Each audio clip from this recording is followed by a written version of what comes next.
வணக்கம் நண்பர்களே, முக்கிய செய்திகளை இந்த பதிவில் பார்க்க போகிறோம். நேற்று சென்னையில் ஆர்எஸ்எஸ் அலுவலகத்தில் மிக முக்கியமான மீட்டிங் நடந்துச்சுல. 13 பாஜகவுடைய முக்கிய நிர்வாகிகள் கலந்துக்கிட்டாங்க. அவங்கக்கிட்ட ஆர்எஸ்எஸ் தலைவர்கள் என்ன பிரச்சனை, பிஎல் சந்தோஷ் தலைமையில் தான் நடந்திருக்கு இந்த மீட்டிங்கே. பிஎல் சந்தோஷ் உட்பட பல ஆர்எஸ்எஸ்ஸை சேர்ந்த முக்கியமான தலைவர்கள்லாம் என்ன பிரச்சனை பிஜேபிக்குள்ளே அப்படின்னு சொல்லிட்டு கேட்டு டிஸ்கஷன் நடத்தியிருக்காங்க. அதில் ஒரு சில பாஜக நிர்வாகிகள் அண்ணாமலையை கார்னர் பண்ணியிருக்காங்க. என்ன சொல்லியிருக்காங்க, அண்ணாமலை மட்டும் தனித்து செயல்படுறாரு, கட்சியே ஒரு பக்கம் போகும்போது அண்ணாமலை மட்டும் தனித்து செயல்படுறாரு அப்படின்னு சொல்லிட்டு புகார் பண்ணியிருக்காங்க, குற்றச்சாட்டை முன் வச்சிருக்காங்க. ஸோ இப்போ இந்த விவகாரத்தில் அண்ணாமலைக்கு ஆதரவுகள் குவிந்து வருது. அண்ணாமலை தனித்து தான் செயல்பட்டார். எதுக்காக தனித்து செயல்பட்டார்? கொள்ளையடிக்கணும், இல்லை தான் மட்டும் எப்படியாவது ஏதாவது ஒரு பதவியில் போய் உட்காந்துக்கணும் அப்படின்னு நினச்சி தனித்து செயல்பட்டாரா? இல்லை, அவர் ஏதாவது பதவியில் போய் உட்காரணும் அப்படின்னு நினச்சிருந்தா திராவிட கட்சிகள் உடனான கூட்டணியை சிரிச்சுக்கிட்டே வரவேற்பு கொடுத்துருப்பாரு. ஆனால் ஏன் திராவிட கட்சிகளை எதிர்த்தாரு?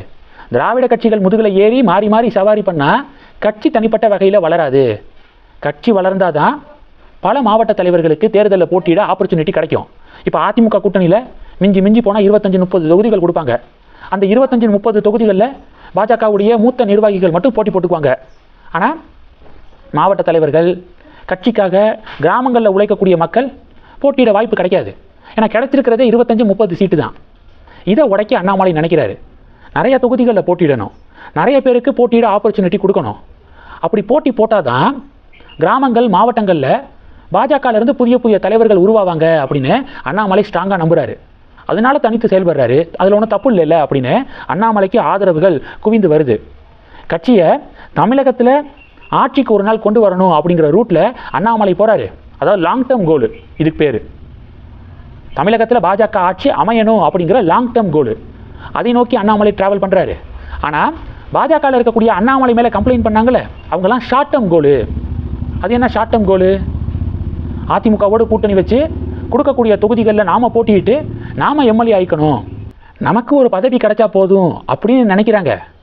குறுகிய கால நோக்கம், அது ஷார்ட் டேர்ம் கோலு. அதனால் இந்த ஷார்ட் டேர்ம் கோல் வச்சுருக்கிறவங்களாம் கும்பலாக இருக்காங்க. ஆனால் லாங் டேர்ம் கோல் வச்சுருக்கக்கூடிய தொண்டர்களுடைய நலன் கருதி லாங் டேர்ம் கோல் வச்சுருக்கக்கூடிய அண்ணாமலை தனித்து செயல்படுறாரு அப்படின்னு சொன்னால் சொல்லிட்டு போங்க, அதை நாங்கள் பெருமையாக தான் நினைக்கிறோம் அப்படின்னு அண்ணாமலை சப்போர்ட்டர்ஸு, பாஜகவுடைய அடிமட்ட தொண்டர்கள் ஸ்ட்ராங்காக இந்த மெசேஜை கன்வே பண்ணுறாங்க. இது ஒன்று. ரெண்டாவது என்ன பார்க்க போகிறோம், பாமக யாருக்கு சொந்தம், ராமதாஸ் அவர்களுக்கா அன்புமணி அவர்களுக்கா அப்படின்னு சொல்லிட்டு ஒரு டிபேட் நடந்துக்கிருக்குல்ல. மதுராந்தகத்தில் மோடி தலைமையில் பொதுக்கூட்டம் நடந்தபோது பின்னாடி பேனரில் மாம்பழ சின்னம் அச்சிடப்பட்டுச்சு. அதுக்கே ராமதாஸ் எதிர்ப்பு தெரிவித்தார். இன்னும் தேர்தல் ஆணையம் எந்த ஒரு முடிவும் எடுக்கலை. அது எப்படி அன்புமணி மாம்பழ சின்னத்தை யூஸ் பண்ணலாம் அப்படின்னு சொல்லிட்டு ராமதாஸ் கொந்தளிச்சார். இப்போது தேர்தல் ஆணையம் என்ன சொல்லியிருக்காங்கன்னா, அன்புமணி தான் பாமகவுடைய தலைவர், மாம்பழ சின்னம் அன்புமணி எந்த தரப்புக்கிட்ட இருக்காங்களோ அந்த தரப்புக்கு தான் மாம்பழ சின்னம் அப்படின்னு சொல்லிட்டு இப்போ தேர்தல் ஆணையம் அறிவிச்சிருக்காங்க. இப்போ பாமகக்குள்ளே இந்த குளறுபடி வர்றதுக்கு முன்னாடி கொடுக்கப்பட்ட ஆவணங்களின் அடிப்படையில் இப்பையும் அன்புமணி தான் பாமகவுடைய தலைவராக தொடர்கிறார் அப்படின்னு சொல்லிட்டு தேர்தல் ஆணையம் விளக்கம் கொடுத்துருக்காங்க. இப்போ அன்புமணியை தலைவர் பொறுப்பிலிருந்து மாற்றணும் அப்படின்னா பொதுக்குழுவை கூட்டி தலைவராக தேர்ந்தெடுக்கப்பட்டார் அன்புமணி.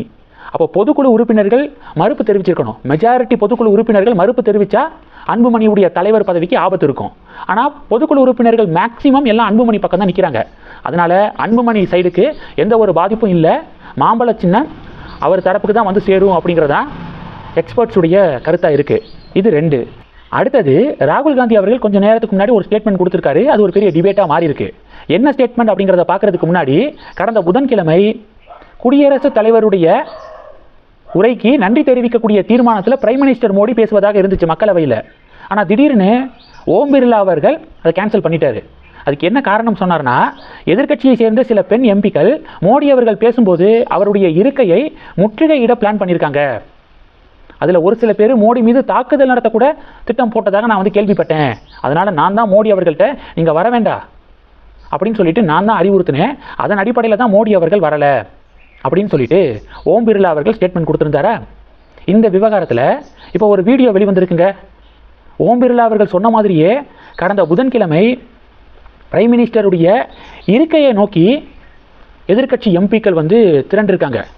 குறிப்பாக பெண் எம்பிக்கள் ஜோதிமணி அவர்கள், சுதா அவர்கள்லாம் பிரைம் மினிஸ்டருடைய இருக்கைக்கு பக்கத்தில் திரண்டு நின்றுருக்காங்க. நல்லவேளை பிரைம் மினிஸ்டர் மோடி அவர்களை சரியான நேரத்தில் ஓம் பிர்லா அவர்கள் அறிவுறுத்தினார். நல்ல வேலை அப்படின்னு சொல்லிட்டு பாஜகவினர் இந்த வீடியோவை ஷேர் பண்ணி இப்போ தங்களுடைய கோபத்தை வெளிப்படுத்துறாங்க. எதிர்க்கட்சிகள் மீது கோபத்தை வெளிப்படுத்துறாங்க. எதிர்க்கட்சிகள் மீது நடவடிக்கை எடுக்கணும் அப்படிங்கிற வலியுறுத்தலையும் முன்வைக்கிறாங்க. ராகுல் காந்தி என்ன சொல்லியிருக்காரு? எந்தெந்த எம்பி அப்படி நடக்க வந்து பிளான் பண்ணுறாங்களோ அவங்க மேலே எஃப்ஐஆரை பதிவு செய்ய வேண்டியதானே அப்படின்னு சொல்லிட்டு ராகுல் காந்தி சொல்லியிருக்காரு. கான்ஸ்டிடியூஷனில் ஒரு விதி இருக்குது. பார்லிமெண்ட்டுக்குள்ள அது மக்களவையோ மாநிலங்களவையோ எம்பிக்களுடைய பேச்சு, எம்பிக்களுடைய செயல்பாடுகள் தொடர்பாக எஃப்ஐஆர் வழக்கு பதிவெல்லாம் செய்யக்கூடாது அப்படின்னு சொல்லிட்டு கான்ஸ்டிடியூஷனில் இருக்குது. இது தெரியலையா ராகுல் காந்திக்கு? எத்தனை வாட்டி காங்கிரஸ் இந்தியாவை ஆட்சி செஞ்சுருக்காங்க. இந்த பேசிக்கான விதி ராகுல் காந்திக்கு தெரியலை. இதில் அவர் மக்களவையுடைய எதிர்க்கட்சி தலைவரா அப்படின்னு சொல்லிட்டு கேள்வி கேட்குறாங்க பாஜகவை சேர்ந்தவர்கள். எம்பிக்கள் மீது ஆக்ஷன் எடுக்கக்கூடாது. நாங்கள் எம்பிக்கள் மீது ஆக்ஷன் எடுக்க கேட்கல, கட்சியையே பேன் பண்ணணும். பிரைம் மினிஸ்டருடைய சேஃப்டி தான் முக்கியம். அதனால கட்சியையே பேன் பண்ணணும், தடை விதிக்கணும் அப்படின்னு பாஜக குரல் கொடுக்குறாங்க. இது இண்டி கூட்டணிக்கு பதட்டத்தை ஏற்படுத்தியிருக்கு. இந்த செய்திகளை பற்றி உங்களுடைய பார்வைகளை மறக்காமல் கமெண்ட் பண்ணுங்கள். தொடர்ந்து கனெக்டில் இருங்க. அடுத்தடுத்து நிறையா பதிவுகளை பார்க்க போகிறோம். நன்றி. ஜெய் ஹிந்த்.